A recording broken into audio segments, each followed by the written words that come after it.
Hey, it's the Profit Answer Man, Rocky Lalvani.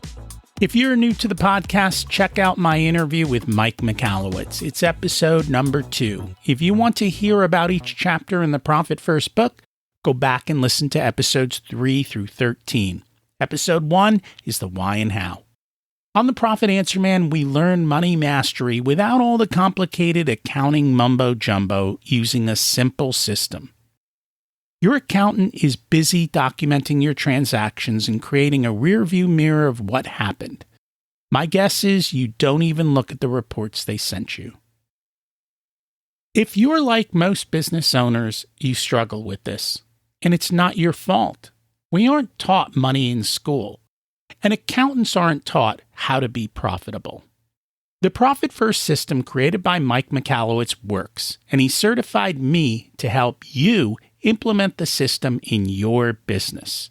Remember, the new equation is sales minus profit equals expenses. Let's face it, without cash flow, you can't pay your employees, buy needed materials, or pay your mortgage and support your family. I help you to do that and more, so you can focus on the parts of the business you love and receive the rewards for your labor and investment into your business. The stronger you are as a business owner, the more jobs you create, the better we are as a country. Small business owners are the backbone of America, and for that, you deserve to be well rewarded. Just remember, more revenue does not equal more profit. That's why we focus on the bottom line.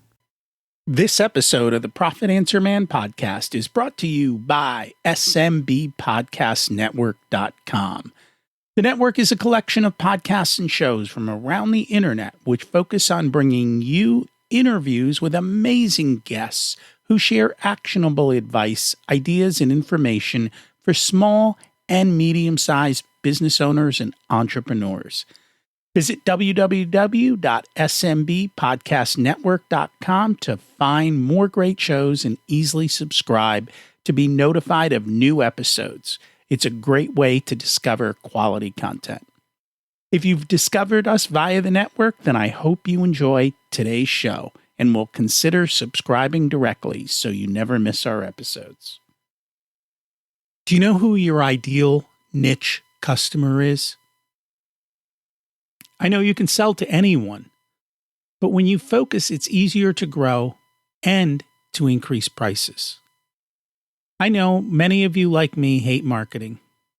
Taking the time to define who you are makes it easier to hand it off to someone else. It also makes it easier for them to represent you in the marketing. Too often, the people who make the most revenue are not the best. They're the ones who are the best at marketing. There's a way to do this while spending less. And that's what our guest will chat about today. For more than 17 years, Gordon Van Wechel has been helping hundreds of small to medium-sized businesses and professional practices develop marketing and business growth plans that have brought millions of dollars in added revenue.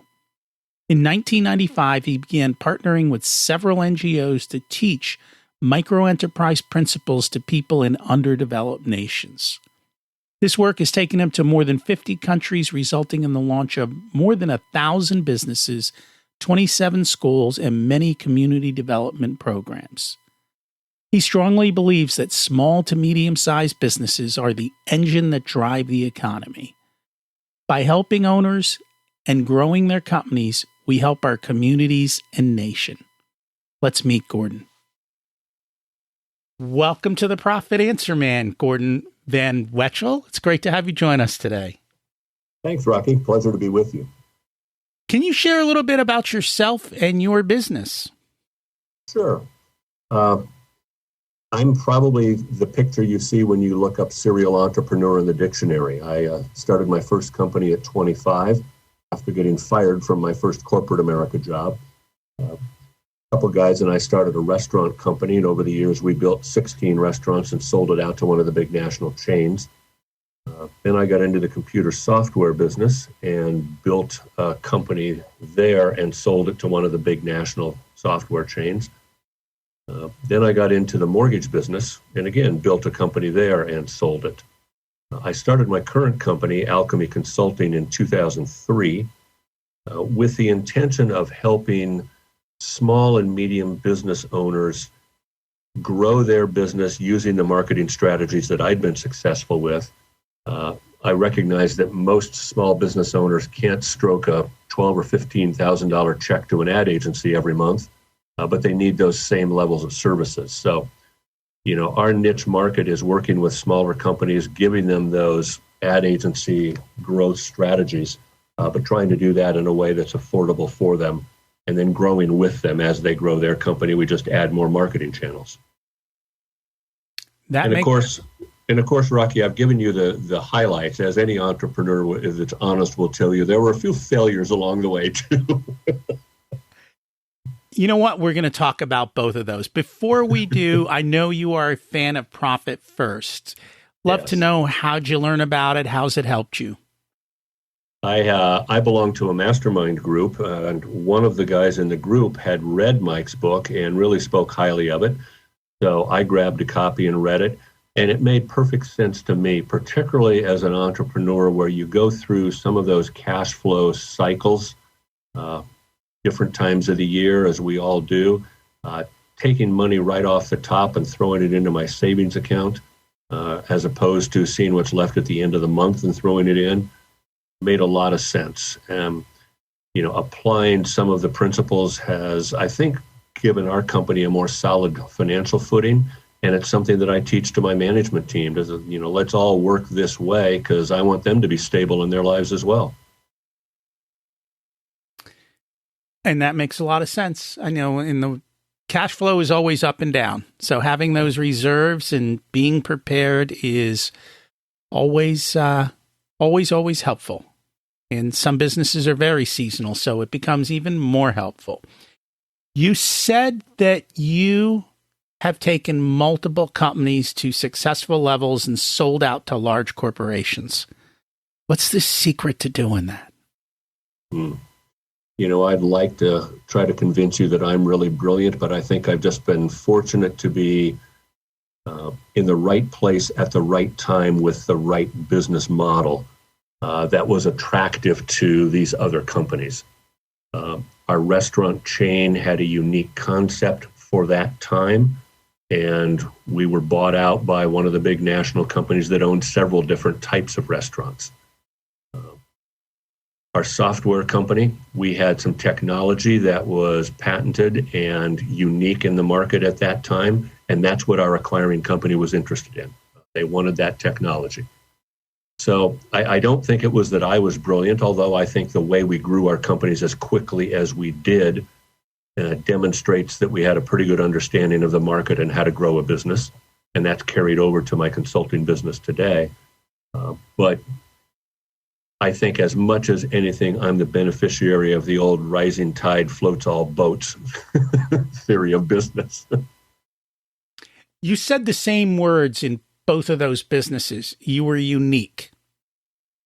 There was something different about you in the marketplace. And that's what makes us valuable is to differentiate ourselves in the marketplace, make ourselves stand out, because then you are unique, and then that increases your value.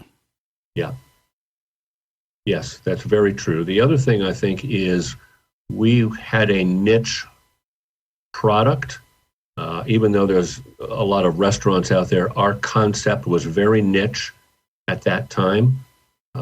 My mortgage company, the third company I built and sold, we were nationally known as a company that could get the difficult, non-traditional deals done. Other mortgage companies would bring us their deals they couldn't finish. So it really, I think that I've proven in my own career the old adage that the riches are in the niches. The more you can differentiate yourself as an expert in a particular niche, the more valuable your product or service is. So what allowed you to grow so quickly? Honestly, we worked our rear ends off. In retrospect, If I had it to do over, I would not have grown so quickly because we were just constantly struggling for cash flow. There are better ways to grow a company than to leverage yourself to the max. But again, I was 30 years younger and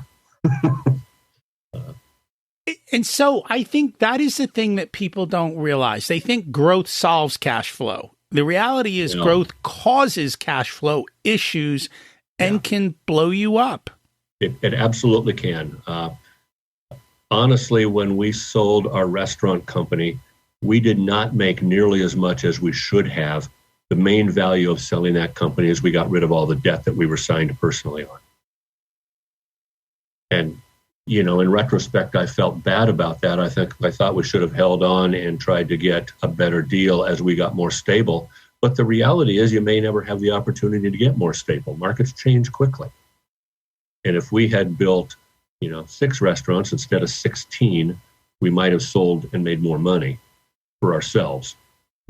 But we were over leveraged, and that's really something that happens when you grow too quickly. Bigger is not always better. Absolutely true. So we're here to talk a little bit about what you do and how you help business owners. One of the things that we always struggle with, and just today I was working with a client on this, is advertising. It seems like this black box, right? We spend all this money and we wait for the phone to ring, and sometimes it does and sometimes it doesn't. Yeah. Share some advice. How do we do this right and do it so that we are profitable, and when we make the investment, the phone starts ringing off the hook? Google or the search engines in general are the 800-pound gorilla these days. So for a business to be able to compete, you have to have a digital presence. A lot of agencies will tell you that, you need to spend money on search engine optimization. And I think SEO is an extremely important strategy, but it's not where you start. Our philosophy when we're working with companies is your foundation needs to be a quality website and a Google business profile. Now, when I say quality website, what I mean by that is not just a brochure that's digital. It's a homepage that very succinctly, above the fold, shares your value proposition. Why should someone choose to do business with you? And then you can elaborate on the other pages of your website about your products and services. But the average searcher that's going to Google or any of the search engines will spend sometime between 9 and 12 seconds on a website. And if they don't see what they're looking for right away, if it isn't an answer that resonates with them, they're bouncing and they're going to the next website. So it's really important that your value proposition is very clearly stated so that you can capture their attention, so that you can speak to the conversation in the mind of your ideal prospect. The other thing that we note as we start working with a lot of business owners is they haven't really clearly identified who their ideal target customers are. Many times an owner will say, well, I can sell to almost anyone. And in fact, they may have a product or service that will have that broad an appeal.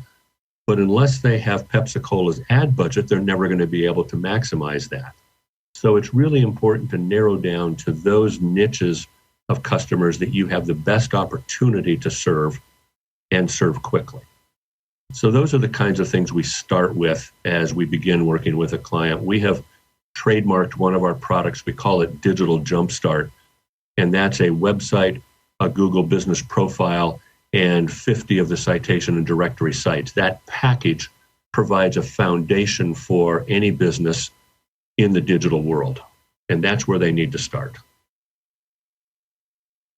So one of the things, it's sitting in the back of my mind, as a business builds a website, who's responsible for making sure that all of that is correct? Because it almost seems like one person might come up with that above the fold information. Somebody else or the business owner says, well, this is who I think my customer is. Sometimes they go to an ad agency and they say, build a website, but they refuse to tell them that particular piece of information, or they're like, you figure it out? Like, how do you bring it all together appropriately? Because I think it's confusing. Shame on the agency if that's how they do it. A proper agency relationship with a business owner starts with some really in-depth discovery conversations. For our company, that's where we decide whether we're really the best choice to help that business owner.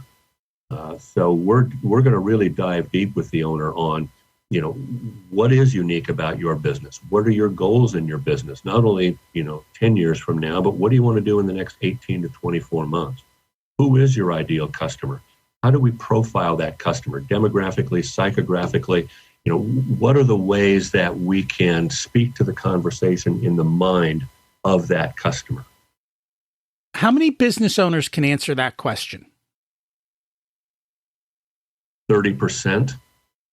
So again, part of that discovery process for us as an agency is to help them with those definitions. We build a lot of websites. We've got several in process right now.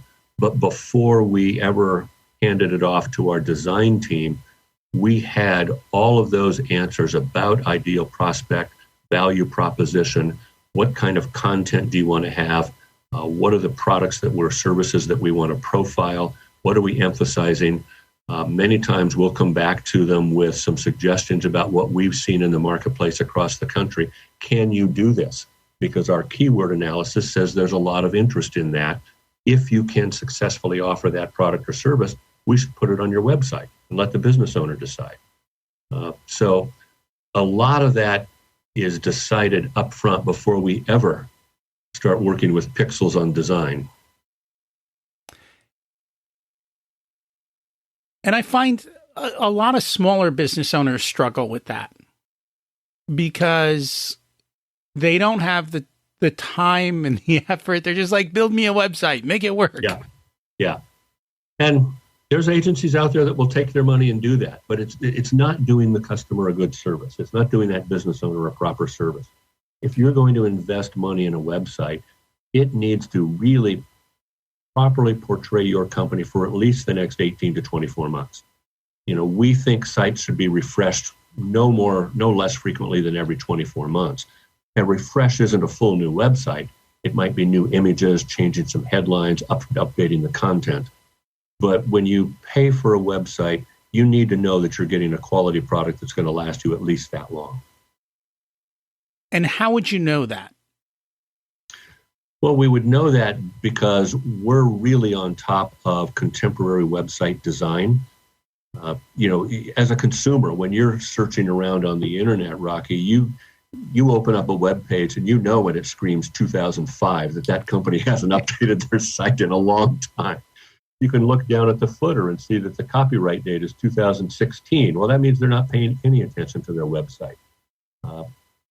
Site design today is a really sophisticated concept of properly putting the correct amount of content on a page, but making it aesthetically pleasing so that it isn't just a page of content. It's properly weaving video onto the pages. If you look at the surveys, close to 80% of consumers would rather watch a video than read copy. So it's integrating video properly on the site. People don't realize in most cases that the second most visited page on a website is the About Us page. Because again, when somebody's shopping for a vendor, if they get past that home page, they want to know who they're going to be dealing with. So, having a video from the owner on that About page or some pictures of the team, something that will personalize that company is really important. And the About Us page is where that transaction happens.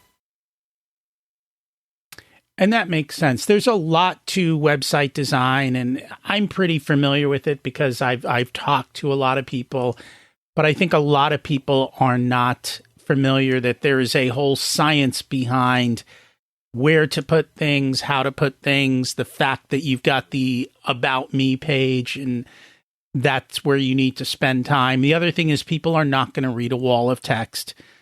And the other thing is people don't care about your business. They care about how your business can help them. Absolutely. So if you're touting your business and how great you are, they're going to bounce to the next website. That's right. If your website is nothing but features and nothing related to benefits, people will leave. It has to be benefit focused. So, the $1 million question is always, how expensive is all of this going to be? How much do I have to budget for this? As a small business owner, tight on cash flow, that's always a concern. Yeah, and it is. To build a WordPress website, and that's the platform we generally prefer people to have their sites on. There's a lot more flexibility there, and it's easy to grow in the future at a more cost-efficient way. We build sites that start at $1,500. Most of our websites are in the $2,800 to $3,500 range. Rarely for a large company will build something that's bigger if they have a lot of products or services. But most small business owners can get away in that $1,500 to $3,000 range and have a really well-designed website. Whenever we build a site, we always include the first year of hosting and a security certificate. It's also important for your audience to know that they have to be there. They have to know they own the site if they have an agency build it. There's kind of I call it a scam amongst a lot of agencies that will build a website and they'll retain the control of it. So a couple of years from now, if the client wants to move their site to another host or have another company take over, they have to buy the site again. So we make sure in our contracts it's very clearly stated that the client owns the website. We're hosting it for them, but they can move it at any time they want. And make sure you own the domain name to your business too. Don't let somebody else take ownership.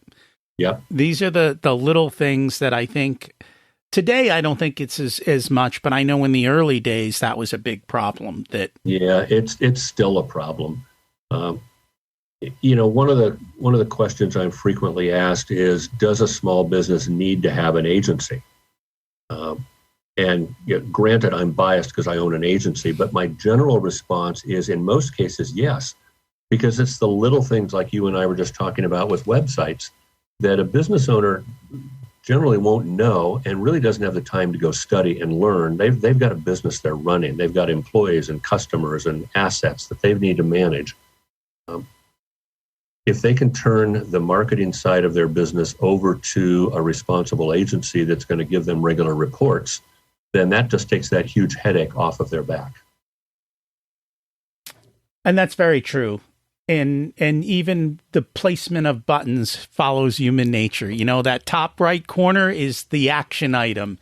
And then they follow down the Z and across the bottom. And the more buy now, meet me, whatever your action is, repeated multiple times throughout. So we've got a website. It's up and running. How do I get people to come look at it? Yeah, great. The second step is traffic. And here again, we've put together a combination that we've trademarked. We call it the marketing 3-pack. And it's these 3 different products: your online reputation, Google Ads, and retargeting. And the reason we put those 3 together, Rocky, is reputation is critically important for 2 things. One, the search engine algorithms place a high priority on your most recent reviews, your overall star rating online in determining where your website is placed in the search results. So that's one reason. The second reason is people that are looking for your product or service are checking out those reviews. They're looking for that social proof that other customers of your company have had a good experience, and reasonably they can expect to be well treated as well. So reputation is important. Google Ads is the single fastest way to get traffic.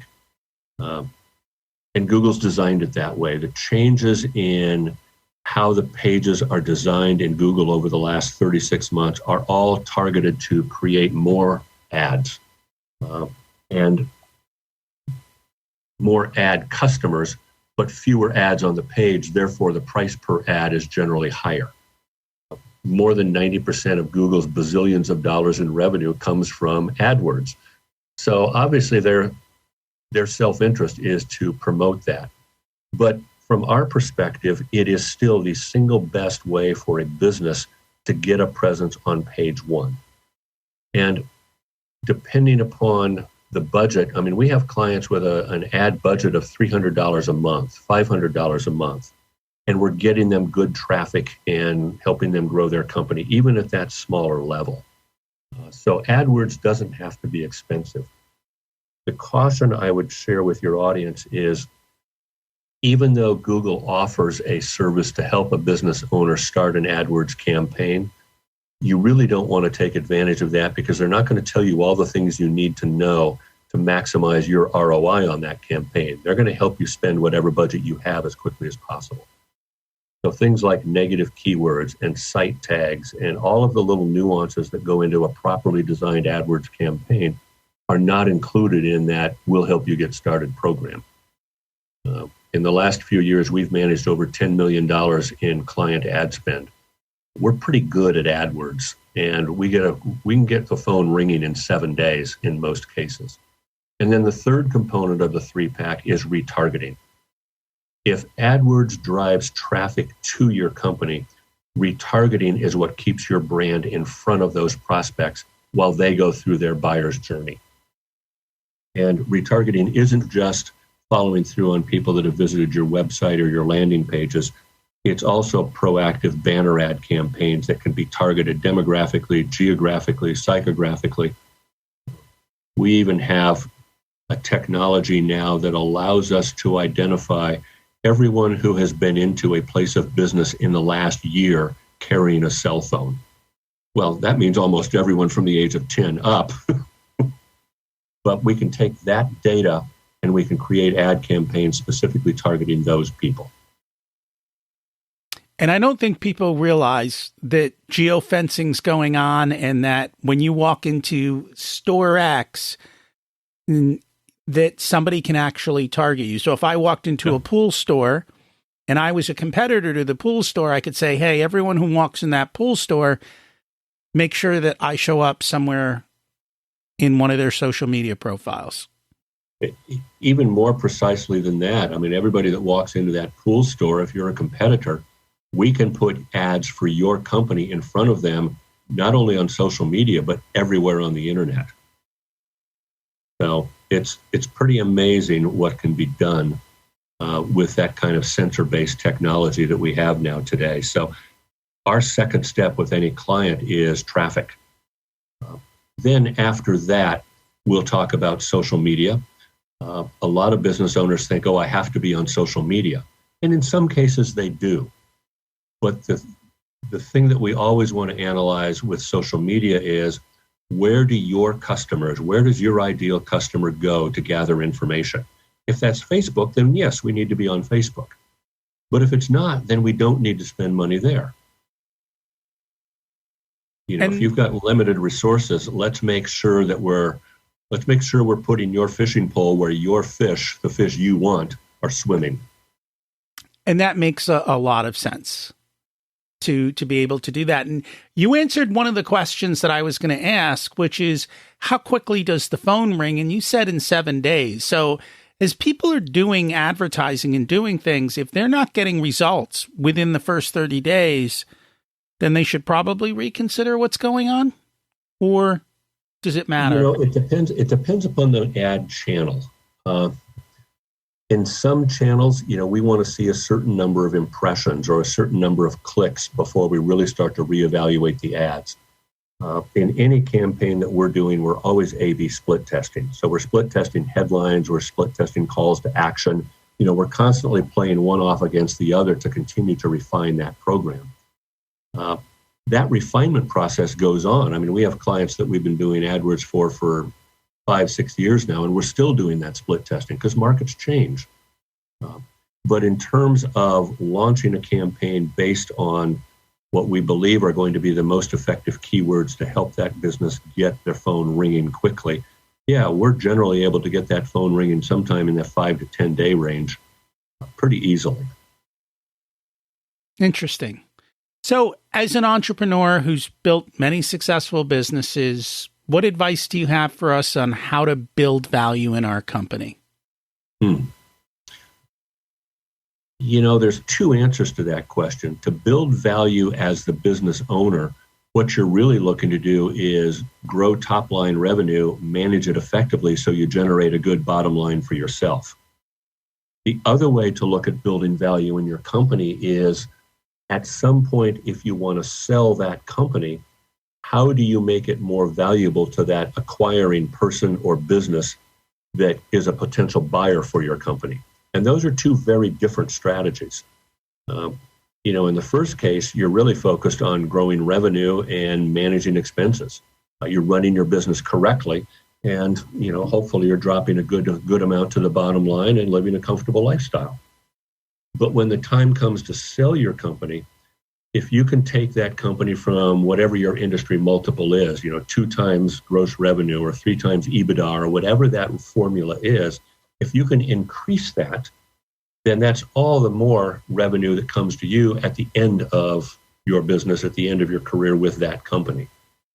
So strategies to do that, we consult with clients through our Alchemy Transitions division, specifically focusing on helping them build value towards an eventual sale.